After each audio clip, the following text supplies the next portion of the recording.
Hi, welcome to my channel. My name is Anne and today I'm giving you a book haul. This is my third book haul of the year and the last one I did was at the start of July, so these are all the books I bought since the start of July. And there are 1, 2, 3, 4, 5, 6, 7, 8, 9, 10, 11, 12, 13, 14 of them. This year I did kind of decide to divide my book hauls into every 10 books I bought, but apparently I just kind of forgot about that. And this might be a bit of a weird time to do a book haul since, well, we've only got a little bit of November left and then December, so I probably won't get 10 more books in those, 40 something days. But I do kind of have a special video in mind for December or the end of November, which will also include a little bit of a book haul. And I just felt like filming a book haul today, so that's what we're doing. Anyway, let's get on with it. The first book of this haul is a book by one of my favorite authors, and I haven't read it yet, even though I've had it since July, I think, and it's very short, and that's A Psalm for the Wild Built by Becky Chambers. Those of you who've been following my channel for a while now will know about my love for Becky Chambers and especially the Wayfarers series, which is The Long Way to a Small Angry Planet and the other 3 books. That series is my absolute all-time favorite series. I adore it, and this is her new book. I think this is the first book in a new novella series. Like I said, it's quite short and it's another sci-fi series. I've heard good things about it. I think it's about a world where robots gain self-awareness. It says here, it's been centuries since the robots of Panga gained self-awareness and laid down their tools. Centuries since they wandered en masse into the wilderness, never to be seen again. Centuries since they faded into myth and urban legend. One day, the life of a tea monk is upended by the arrival of a robot, there to honor the old promise of checking in. The robot has one question. What do people need? But the answer to that question depends on who you ask and how. They're going to need to ask it a lot. That sounds absolutely intriguing to me. So I really did hope to get to it before the end of the year, but I'm not really sure if I'm going to be able to do that because there are quite some books I want to get to before the end of the year. So we'll see, but I am very excited to read it. The next 3 books are books that I bought in August when me and my boyfriend went on a short holiday to a village just above Amsterdam. And one of the days we were there, we also visited Amsterdam, and whenever I visit Amsterdam I have to visit the American Book Center, which is a beautiful bookstore that has only English books, I think, and it has a lot of them, and I absolutely love it because of course I live in the Netherlands, so the English departments of bookstores are usually not that big, but that bookstore has everything. And when we were there I picked up the 5th season by N.K. Jemisin, and this is a book that I also haven't read yet, but I do hope to read it before the end of the year. I'm not sure if I'm going to be able to, but this is one of the books that I mentioned in my video at the start of the year or the end of last year, in which I talked about authors that I've never read from before that I wanted to try in 2021. And this was one of the books. I haven't gotten around to it yet, but I do really want to read it. It's a sci-fi fantasy novel. This is about a world or a planet where catastrophes happen quite often that just wipe out everything, I think. And that's basically all I know about it. I've seen this around a lot on BookTube and Instagram and everywhere, and people seem to really love it. And somehow I just don't really remember what it's about. It's just kind of the vibe I got from it that I really enjoyed. I think it also has some discussion or commentary on climate change and things like that. And I love sci-fi, so I really want to give it a try. So hopefully I'll get around to it probably next month. The other 2 books I bought in the American Book Center are graphic novels. The first one is Saga Volume 4. This is also a very popular series on BookTube. It's also kind of sci-fi fantasy. There's a theme here so far in this book haul, but this is about 2 different peoples who are at war with one another and have been at war with one another for a very long time. But 2 soldiers from the opposing sides have fallen in love with one another and they had a baby. And this baby is kind of a symbol for what could happen if everyone laid down arms and just lived peacefully together. But of course the higher ups from the opposing sides don't want that because war means making money, apparently, and they start to track down our 2 main characters and their baby because they want them killed. That's basically the premise for the series, and a lot of other stuff is going on as well, and this is the 4th volume. I've read the first 3 volumes and I'm reading these quite slowly because graphic novels are quite expensive. And you can go through one volume in like an hour or two. So if I just kept buying them as I want to read them and as I finish the last one, I'd kind of go bankrupt, I think. There are quite a few volumes already as well, but I am excited to read it because I really enjoy this series. It's quite graphic. There's a lot of violence, but it's also very beautifully drawn and the storylines are very interesting, I think. And the other graphic novel I bought is Monstrous by Marjorie Liu and Sana Takeda. And I kind of bought this because Olivia from Olivia's Catastrophe really loves this, and I saw it at the American Book Center. I looked through it and it looked really beautiful. The artwork is absolutely stunning. And I figured, why not try a new graphic novel series, because I always enjoy a good graphic novel. I haven't read this one yet. I actually put it out on my coffee table to read it this weekend, but I haven't started it yet. My boyfriend has read it and he really enjoyed it, so that makes me even more excited to read it. I don't really know all that much about what this is about. I think it's about a teenage girl, a teenage survivor of a cataclysmic war between humans and arcanics. In the face of oppression and terrible danger, Micah is both hunter and hunted, searching for answers about her mysterious past, as those who seek to use her remain just one step behind. And all the while the monster within her begins to awaken, which is why it's called Monstrous. So that sounds really exciting, and I hope I'll get to it this weekend or later this week or just this month. By now in the timeline we're back home, and I visited a bookstore in my hometown and I bought another booktube favorite, and it's The House in the Cerulean Sea by T.J. Cloon. This book was very popular, I think last year, maybe even the year before, because time blends together. But I've always been interested in it, but I just somehow never picked it up. So when I saw it at this bookstore, I decided to go for it. This is about Linus Baker. He leads a quiet life and he works for the department in charge of magical youth, and for that he monitors orphanages. Then one day Linus is summoned by extremely upper management and given a highly classified assignment.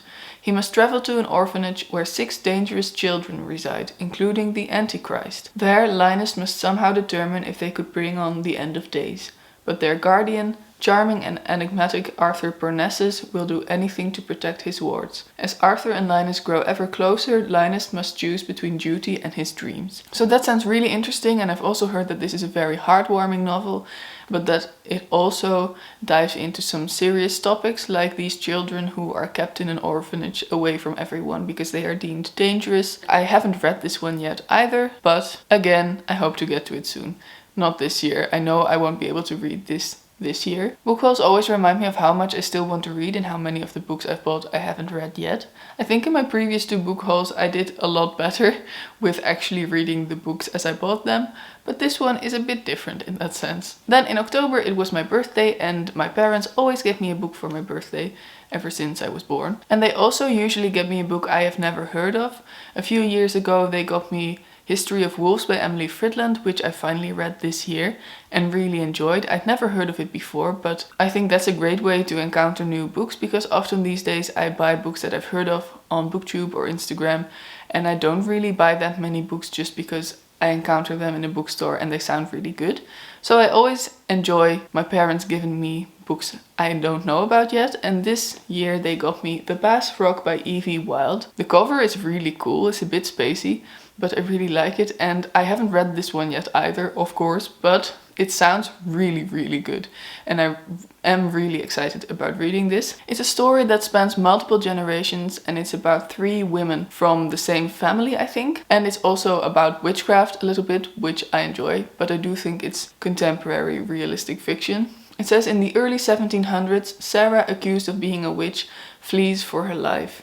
In the aftermath of the Second World War, Ruth navigates a new house, a new husband, and the strange waters of the local community. And then 6 decades later, the house stands empty. Viv, mourning the death of her father, catalogues Ruth's belongings and discovers her place in the past, and perhaps a way forward. Watching over all 3 is the Bass Frog. Each woman's choices are circumscribed by the men in their lives, but in sisterhood there is the hope of survival and new life. That sounds really good. I'm super intrigued, and again, I really hope I'll get to this next year. The next book was another birthday present, and it was a present from my boyfriend, and it's this little book. It's called Guinea Pig. It's written by Dorothy Yamamoto, and it's basically a history of guinea pigs, and yeah, that's basically it, I think. It explains where they come from, how they arrived in Europe, how they became pets. It's also about them in pop culture and just literature and things like that. There's also a chapter that I'm not going to read, and it's called On the Menu, and I accidentally opened it up at that part when I leafed through it, and then I saw a picture of dead guinea pigs, which wasn't fun, so I'm not going to read that chapter. But I am excited to read this because, of course, I love guinea pigs. We unfortunately don't have guinea pigs anymore because my guinea pig Lily, which you might have seen in my last vlog, which was the A Perfect Autumn Day vlog, she passed away a little over a week ago now because she got very sick very quickly, and she was also quite old already. So now we don't have any guinea pigs, and it's a bit sad, and it's definitely a lot to get used to. But I do still have this book, so I can still read this. Next up, we're getting to 2 books I have actually read from this book haul, and the first one is Een Steekje Los by Iris ter Haar. This is a Dutch memoir from Iris, who is very popular on Instagram. I followed her on Instagram for years and years, so when she announced that she was writing a book about her experience with anxiety and panic disorders, I was very excited. And like I said, I have already read this. I've talked about it a bit more in my October wrap-up, so if you want to know my thoughts on that, please go watch that video. The next book is a book I was very excited about, and it was probably my most highly anticipated release of the last couple of years. Those of you who've watched my previous 2 videos might already know what I'm talking about. It's Aristotle and Dante Dive into the Waters of the World by Benjamin Alira Sanz. This is the sequel to Aristotle and Dante Discover the Secrets of the Universe. Such long titles. That first one came out in 2012, but this year a sequel was released. And I didn't like it. I was very disappointed by it. Unfortunately, it made me very sad to be so disappointed by it. But if you want to know more about that, I also talked about that at length in my most recent wrap-up, my October wrap-up. Go have a look at that. Or I also wrote a review for it on my blog, so I'll leave a link to that down below as well, so you can check that out if you want. Then there are 2 books that I bought on another trip with my boyfriend. We visited Leeuwarden, which is another city in the north of the Netherlands. On that trip we also visited a bookstore, and it had a second-hand section as well. And I picked up 2 books. The first one is Beartown by Frederick Backman, and I bought this mostly because Jazz from Travels in Fiction loves it so much, and there are quite a few other people who love it as well on BookTube, whose opinion I value. So it was definitely on my radar and had been for a while, so when I encountered it in this second-hand bookstore, I decided to go for it and pick it up. It sounds like a book that I will really enjoy. It's about a small town, which, of course, is already amazing because I love small town books. It says here, Beartown is a small town in a large Swedish forest, which sounds great. And for most of the year it is under a thick blanket of snow, experiencing the kind of cold and dark that brings people closer together or pulls them apart. It also says here that the isolation of Beartown means that the community is shrinking every year, but now it is kind of on the verge of an astonishing revival. But then all of that is put in jeopardy by one brutal act. And this brutal act divides the town into those who think it should be hushed up and forgotten, and those who will risk the future to see justice done. So that sounds really interesting. It also sounds like a book that will be great to read in January or February when it's still cold, because it is under a thick blanket of snow and things like that. I think it will be a great seasonal read. And again, I'm really excited to read this, which is of course a given because otherwise I wouldn't have bought it, but I'm still saying it for every book because it's true. And the second book I picked up in that bookstore is actually a book I had never heard about before, which I just said earlier never happens anymore, so that's not true. But this is a collection of science fiction stories. It's called Beyond Time, Classic Tales of the Unwound. And it's from the British Library collection, and it's all stories by mostly famous authors about time. So it's mostly about time travel, I think, and there are stories from H.G. Wells in this, I think, and a lot of authors I have never heard of before. So I'm excited to discover some new science fiction authors, and I love stories about time and time travel. I'm always very interested in that, so this sounds like a great collection to read. And then there are a few more books. The next book is the first book that I picked up at my new job. You'll probably know by now that I'm now working in a bookstore because I won't shut up about it, but I love working in a bookstore. It's great. I've done it before a couple of years ago, but now I'm in it for the long haul. And I've only bought one book so far, even though I've been working there for a month now. So that's quite impressive, I think. But I do want to try to stick to my goal of just buying books I really am interested in reading, and not just books that sound good and I might want to read at some point, even though that's inevitably what happens. I buy books and then I'll read them at some point in the far future or near future. But I want to be critical in the books I buy and not just buy stacks and stacks of them, even though I have a staff discount. Anyway, that is all to say that the first book that I bought at my new job is The Boy, the Mole, the Fox and the Horse by Charlie Mackery. Mackesy. What's his name? I can't read it. Well, that's what you get from a font like that. But this is a very popular book, both on BookTube and in the bookstore. I have sold a lot of these already. People buy these as gifts a lot, I think. And I haven't read it yet. I've read a few pages. I don't really know how to describe it very well. I think most of you will probably know this book, but it's very heartwarming, it's very sweet, it is really kind, I think, and I think I will read this before the end of the year. It's also the kind of book you just read a couple of pages from here and there and not just read it all in one sitting, I think. But it's really beautiful, I love the drawings. I've read a few pages of it already, like I said, and it already made me smile and made me feel warm inside. The next book is a book I pre-ordered quite some months ago already, and it is a special edition of one of my favorite books, and it is this one, The Invisible Life of Eddie Larue by V.E. Schwab, in this beautiful white edition. I also have this one in blue, which was a gift from my friends, so I'm definitely not getting rid of this, so I now have two beautiful copies of this book. This was one of my favorite books of 2020. It wasn't in the top 2, but I did really love it and I still think about it a lot. And when the special editions were announced, I just kind of wanted to go for it because it's really beautiful. It has these beautiful flowers on the edges and it has beautiful artwork in it as well. These are the end pages. And it also has, which I think is very exciting, fan art, which is included in the middle of this, a couple of pages of this. And it's signed, and V.E. Schwab is one of my favorite authors, so I thought it would be really nice to have a signed copy of one of her books. For the few of you who don't know what this book is about, because it's very popular on BookTube, this book is about Eddie Larue, and she strikes a deal with a devil-type person to be able to live forever, because she feels like she's running out of time already, even though she's like 18 or 20, I'm not sure. But there turns out to be a downside to this deal, and that is that she will be forgotten by everyone she meets. As soon as she leaves the room, the people she met inside the room will have forgotten her. Every day this resets as well, so if she wakes up in the morning next to someone she met the night before, they will have forgotten her. So that's a very lonely and difficult life. But one day she meets someone and this guy does remember her. So that's basically the premise of the story. It's about time, it's about life and death. It resonated with me a lot and I really loved it. So now I'm glad that I have this edition. And then the last book is a book that I didn't actually buy. I found it at the little free library that's just at the end of my street.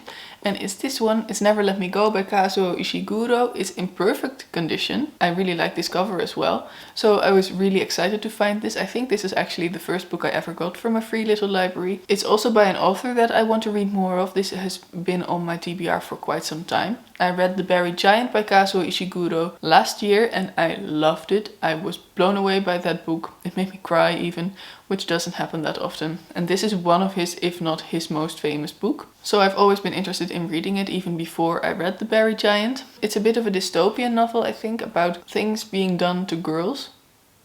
That's kind of all I know about it now that I come to think of it. I've heard a lot about this book, but mostly what people think of it. I know very little about this book, but I am excited to read it. And those were all the books I bought since July. There's one more thing I want to show you because I did buy one more thing at the bookstore I'm now working at, and that's a jigsaw puzzle. I bought this one, The World of Jane Austen. I haven't made it yet, done it yet. What do you do with a puzzle? Do you do it? Make a puzzle? I don't know. But it has all these places and characters from Jane Austen novels on it, and I think it's really beautiful and it will be a lot of fun to do this puzzle. I think I'm going to do it next weekend. So that was it for this book and puzzle haul. I hope you enjoyed it. Let me know if you've read any of these books and if you enjoyed them. What's the book you're most excited about having gotten recently? Please like this video if you liked it and subscribe to my channel if you want to see more of me in the future. And have a wonderful day. Bye!